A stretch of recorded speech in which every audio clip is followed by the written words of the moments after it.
Баршаңызға сәлем. Бүгін сіздерге ақшаның қажеттілігі және оның адам өміріндегі маңызы туралы айтатын боламын. Видео ұнаса лайк басып келіп кетуді ұмытпаңыз.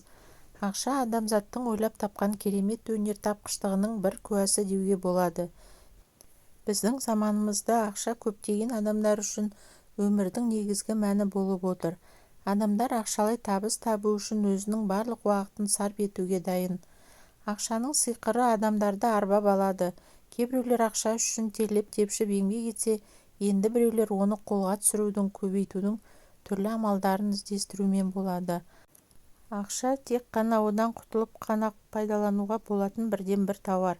Ақшаны жаратпайынша ол сізді тамақтандырмайды, баспана болмайды. Ақша үшін адамдар көптеген тірліктерге барады, және ақша сол үшін қайтарым да береді. Балалық шақтан бастап адам ақшаның неге қажеттігін және оның өз өміріндегі атқаратын рөлі жөнінде біле бастағанымен, ақша деген не деген сұраққа жауап табуға қиналады. Осы заманға адамның өмір сүруі мен әрекет етуінің ажырамас құралдарының бірі ақша. Ауа мен су қаншалықты қажет болса, ақша да адамға соншалықты қажет. Алдыңғылардың бәрі Құдайдың берген несібесі болса, ақшаны адам қолдан жасайды. Бірақ маңызы олардан бірде кем емес. Өйткені ақша тамақ, ақша киім, ақша денсаулық, ақша білім.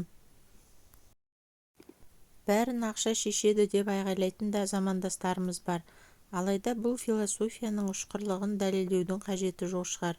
Өйткені ақша адамзат үшін материалдық демеу болғанымен ешқашан рухани құндылық болмайды. Сондықтан да оның қарымы шолақ. Ақша бұл барлық тауарлардың құнын өлшейтін жалпыға барша айрықша тауар. Ақшаның объективті қажеттігі тауар өндірісі және айналысының болуына сәйкес қалыптасты. Ақша бұл тауар айналысының құралы және оның ізбасары. Ақша берілері әртүрлі жағдайда қамтамасыз етіледі. Қолма-қол тұтыну заттары және қызметтер жиынтығымен қамтамасыз етіледі. Ақшалар ешқашанда алтынға ауыстырылмаған және құндылығын жоғалтпаған.